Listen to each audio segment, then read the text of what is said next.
राधे राधे। आप सभी लोगों का श्रृंखला की इस कड़ी में स्वागत है। आपका प्यार मिला, स्नेह मिला और सकारात्मक रवैया मिला, जिसके कारण हम अपनी अगली वीडियो में आपके सामने उपस्थित हो पाए। हमने जिस श्रृंखला को शुरू किया था, जैसे 12 महीनों में 12 हिंदू महीनों में कौन कौन से त्यौहार होते हैं, कौन कौन से पर्व मनाए जाते हैं, उसमें अगले महीने की जो पर्व हैं उसको लेकर हम आपके सामने उपस्थित हुए हैं। अगले महीने अर्थात चैत्र के पश्चात पड़ने वाला वैशाख माह, जिसमें कौन कौन से त्यौहार आते हैं, इन वीडियो के माध्यम से हम वैशाख माह में पड़ने वाले त्योहारों और पर्वों के बारे में जानेंगे। चैनल को लाइक, सब्सक्राइब और शेयर करना ना भूलिएगा, जिससे हम निरंतर प्रोत्साहित होते रहें कि आपके सामने ऐसे नए नए विचारों से जुड़े हुए वीडियो को लेके आ सके। वैशाख माह के कृष्ण पक्ष की चतुर्थी को विकट संकष्टी चतुर्थी के रूप में मनाया जाता है। यह तिथि भगवान गणेश जी को समर्पित होती है। इस दिन भगवान गणेश जी की पूजा विधि विधान से करने का प्रावधान है और उनके पश्चात हमें चंद्रमा को जल अर्पित करना भी चाहिए। वैशाख माह की कृष्ण पक्ष की एकादशी को वरुथनी एकादशी के नाम से जाना जाता है। यह एकादशी सौभाग्य देने वाली, पापों को मुक्त करने वाली होती है। इसके कथा में हमें राजा मांधाता का वर्णन देखने को मिलता है। वैशाख माह के शुक्ल पक्ष की तृतीया को अक्षय तृतीया के नाम से जाना जाता है। अक्षय अर्थात कभी न नष्ट होने वाला। इस दिन किए गए कार्य का हमें अक्षय परिणाम मिलता है।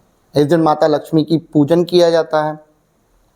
दान देने का अखंड सौभाग्य भी प्राप्त होता है। इस दिन जौ, सत्तू, घड़ा, छाता जैसी चीज़ों का दान दिया जाता है, जिसका हमें अक्षय फल प्राप्त होता है। अक्षय तृतीया को भगवान परशुराम जी के जन्म दिवस के तौर पे भी मनाया जाता है। भगवान परशुराम जी विष्णु जी के 6वें अवतार के रूप में जाने जाते हैं। वह ऋषि जमदग्नि और माता रेणुका जी के पुत्र हैं। जहां परशुराम जी को शिव जी ने फरसा दिया था, वहीं दूसरी ओर परशुराम जी को चिरंजीव होने का आशीर्वाद भी प्राप्त है। परशुराम जी हमारे हर काल में देखे गए हैं। जहां त्रेता युग में भगवान राम को उन्होंने धनुष दिया था, वहीं द्वापर युग में उन्होंने श्री कृष्ण जी को सुदर्शन चक्र भी दिया था। अगर देखा जाए, श्री कृष्ण के गुरु संदीपनी, पितामह भीष्म, कर्ण परशुराम जी के शिष्यों में ही थे।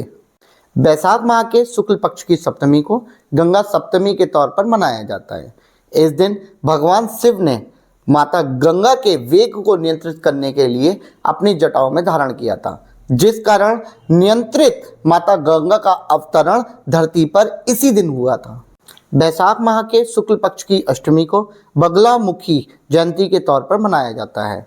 बगलामुखी की पूजा करने से जहां हमें एक ओर आदि और व्याधि दोनों से रक्षा मिल होती है, वहीं दूसरी ओर इस दिन हमें माता को पीले वस्त्र, पीले फूल का अर्पण करना चाहिए। माता को पीताम्बरा और ब्रह्मास्त्र विद्या जैसे उपनामों से भी जाना जाता है। इस दिन पूजा करने से जहां एक ओर शत्रुओं का नाश होता है, वहीं दूसरी ओर रोगों से भी रक्षा होती है। वैशाख माह की शुक्ल पक्ष की नवमी को सीता नवमी के तौर पर मनाया जाता है। सीता नवमी अर्थात माता सीता का जन्म दिवस। माता सीता को भूमिजा, मृगनयनी, मैथिली, जानकी आदि नामों से भी जाना जाता है। इस दिन महिलाएं माता को 16 श्रृंगार का अर्पण करती हैं। माता लक्ष्मी के साथ साथ विष्णु जी की भी पूजा की जाती है। वैशाख माह के शुक्ल पक्ष की एकादशी को मोहिनी एकादशी के नाम से जाना जाता है। इस दिन धृष्ट बुद्धि नामक व्यक्ति को व्रत रखने के पश्चात मोक्ष की प्राप्ति हुई थी, ऐसा वर्णन हमें इसकी कथा में देखने को मिलता है। वैशाख माह के शुक्ल पक्ष की चतुर्दशी को नरसिंह जयंती के पर्व को मनाया जाता है। भगवान नरसिंह विष्णु जी के 4थे अवतार के रूप में धरती पर आए थे, जिन्होंने प्रहलाद की रक्षा के लिए राजा हिरण्यकश्यप का संहार किया था। छिन्नमस्ता माता को प्रचंड चंडिका के नाम से भी जाना जाता है। इनका अन्य नाम चित्तपूर्णी माता है। बैसाख माह के शुक्ल पक्ष की चतुर्दशी को माता के प्रकाटोत्सव के रूप में मनाया जाता है। इस दिन माता की पूजा करने से न केवल भय का नाश होता है बल्कि शत्रुओं से भी रक्षा होती है।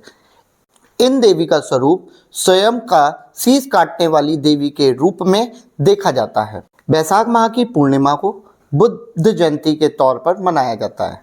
इस दिन महात्मा बुद्ध जी का जन्म, ज्ञान प्राप्ति और महापरिनिर्वाण हुआ था। इस दिन न केवल महात्मा बुद्ध जी के सिद्धांतों का वर्णन किया जाता है बल्कि भक्तों को शांति और आध्यात्मिक जागृति के लिए भी प्रेरित किया जाता है। इस दिन महात्मा बुद्ध जी को खीर का भोग चढ़ाया जाता है। वीडियो को लाइक, सब्सक्राइब और शेयर करना ना भूलिएगा। ये हमारा आपसे विनम्र निवेदन है, क्योंकि जैसे जैसे आप लाइक, शेयर करेंगे, सब्सक्राइब करेंगे हमारे चैनल को, हमको प्रोत्साहन मिलेगा कि हम नई नई जानकारियाँ विभिन्न जगहों से जुटा सकें और आपके सामने मुहैया करा सकें। राधे राधे।